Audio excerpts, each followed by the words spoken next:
All right, welcome back. We continue live right here at Pittsburgh CW. Bob Pompeani and Gene Collier. And right off the bat, Havy32 says, where's all the Pittsburgh fan outrage on how bad the Pirates suck? Instead, fans pick on the Penguins for whining. No. If you tune into this show, we've had our share of talking and ripping down the Pirates and when their approach to the off seasons. So you haven't watched enough, Havy32, and we suggest you do. Shame on you for 6 Shame weeks. on you. Let's go to John in Banksville on the phone. Hello, John. How are you? Hi, gentlemen. How you doing? Good, thanks. John. I totally agree with you about the refs have been terrible. And now don't get me wrong, it's certainly not rigged or anything like that, but it almost makes one think that subconsciously they're pulling for a Canadian team to get in there. One that can't sell out its games, by the way, in the Eastern Conference Final. Yeah. But here's my question. In the old days, meaning the Lemieux days, you knew who the ref was. They had the name on the back, and they didn't wear the helmet and all that. You had your Red Helleman, and you Terry had Frazier. Your Stewart, and the guy with the Richie Walsh hair. What was his name? Terry Frazier. Yeah. Now my question is this: it pretty That much was a changed helmet, by the between way, three, just so four you guys. know. Do they have pretty much the same crew per series, No. or do they change they as well? Switched up. They switched, John. Go ahead, Gene. It's not the same. Yeah, no, they switch up, and you can still see who they are. Their names are still on the thing, aren't they? No, No. I don't think so, no. Well, they have No, numbers. they did away with them. Oh. But the point is, as They're not very good. They have Josh Harrison in left field, and he just made a bad play, or at least he didn't get a good jump, and now it's 5-3. That's another topic. No, but the officials are, they rotate, it doesn't matter, they're all bad. I think it's been a bad season for officials in the NHL, in my opinion. Let's go out to Barry in Johnstown. Hey, Barry, how you doing? Good. Good, what's up? I'd like to know how these guys get away with this, sir. How about that game in Pittsburgh, won 7-0, that Wellis or whatever his name hit with his Wellis. glove and in the face, almost knocked his jaw off. Yeah, according to Mike Milbury, he didn't do happen.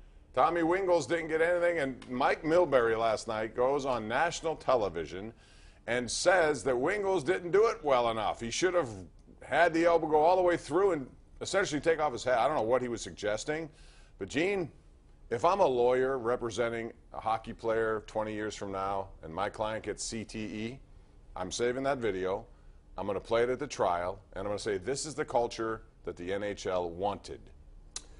Well, you know, Mike Milbury is there to say things that upset people. That's his job. Isn't he accountable for it? However, there's a line somewhere, isn't there?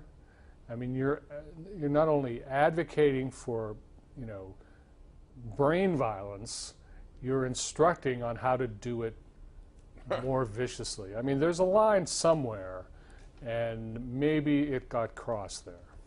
Yeah, well, this is a guy, as I said before, just 2 days ago, had the 30th anniversary of him hitting people over the head with a shoe in a stand. So that's how he does business. Max Kronberg on Twitter says, does Crosby have to be the best player for tomorrow? Well, I mean, I thought he was the best player the Penguins had last night. He had great scoring chances. Gene Gensel set him up. Anderson was just better last night. But I think Malkin played well. Those guys, it's good to have those guys on a Game 7 on your side. It is. They both played really well. The Penguins, you know, I thought played pretty well, except I didn't think they played terribly well in the third period. I thought they'd have a little bit better jump then. But they played a great second period. They outshot the Senators 23-10 in the second period alone. And that's why Bob is pointing out that, you know, that's one of those games where the goalie just steals for you, and Anderson did it. It kind of reminds me in a way of Glenn Healy back in the Islanders in 1993. Wow, I cannot remember that. Or, you know, my point is you get guys who are really hot in goal, and they can make a difference in part of the game. Sure. You can dominate. We saw that the other night with Anaheim, Pekka Rinne. He basically won the game for Nashville. You know, Anaheim outshot them, what was it, 47-17, something like that. Doesn't matter if you can't beat the goalie. Let's go to Judy in Emsworth. Judy, welcome to the Sports Call. Hi, guys. Two quick questions. What do you think about moving Russ to the first line and moving Getsel down? And if Hornquist comes back, where do you see him fitting in? Okay, thanks for those. Gene, what would you do? Well, if Hornquist comes back, and I don't think he will, I think his upper body injury is such that he can't really shoot. But if he were to come back, I would put him on Crosby's line. And I think that's one of the reasons you see Sid getting victimized, especially near the goal. He's got to go into those muddy areas now because Hornquist isn't there. And that's where he really got mugged last night. As for putting Rust on the top line instead of Gensel, I think that's a good question and something that might be worth considering. Yeah. But I also think I would never move Gensel. I just think Gensel has a Crosby connection there, and those guys read each other very well.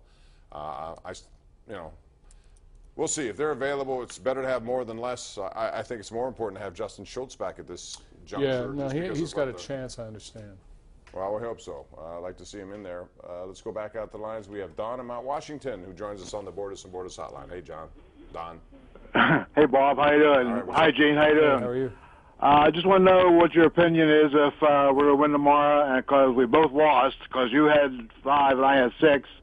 So I was wondering if you still think the Penguins will win tomorrow, and have a good night. Yes. Gene? I think I had the Penguins in 7. I think they will win, but I am not confident in it at all. I would point out to you that the Penguins are 3-7 in Game 7s at home. Yeah, but they won one last year against Tampa Bay when they had to. After they were down 3-2 in the series, they won Game 6 and 7. You could put a lot into numbers. Ottawa's never won a Game 7, so maybe that's something they won't be able to overcome. Yeah, and we'll see. It is. I just think the Penguins will be the better team. I know this. At the end of the night, I'll say the Penguins were the better team. Will I say they won? I don't know. What about you? Do you think they'll be the better team? I think the Penguins are the better team, but I don't have a lot of confidence that they'll win now. All right, Derek in Monroeville is up next right here on CW. What's up, Derek? Hi, Bob. Hey, we have to win tomorrow. Do or die. We're going to hang until we get it. Because we're going to get it tomorrow. We're going to win this thing. Guaranteed. We're going to win. All right. I hope we are. Because we are going to hang and hang until we win. Way to go, Derek. They appreciate your support. I know that. Thank you for that. Let's move along. We got John in Irwin. Hey, John, how you doing? Good. How are you? Okay. Hey, quick question. Does the NHL use the same referees for the whole series, or do they rotate throughout the series? Rotate. Different guys every night. Let's go to Brad, Duncansville. Hey, Brad. Hi, Bob. How are you? And Gene? Good. Thanks. I want to ask you a Penguin question and my comment for tomorrow. My Penguin question is Hornquist and Schultz back tomorrow. Mm-hmm. No and no. Maybe yes and yes. Who knows? And my Penguin point is,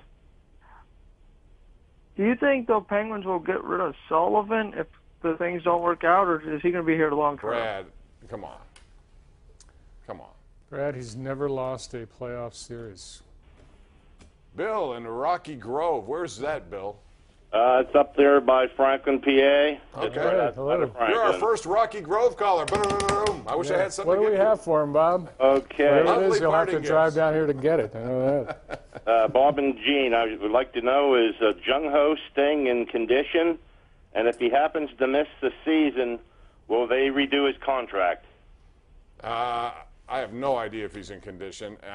There hasn't been much said. I don't even know if he's going to get back this year. They don't have to redo his contract. They're not paying him. So essentially, this takes on, if he misses the whole year, Gene, is it not like the Martavis Bryant, where they don't have to pay him a cent for 1 year, and he comes back and assumes the contract as it was when he left? In other words, if he had 2 years left on his contract, when he comes back, he'll still have 2 years left. Yeah, I think they haven't. I think that's how it goes. They're not paying him. The answer to your question is I don't know. Bob might.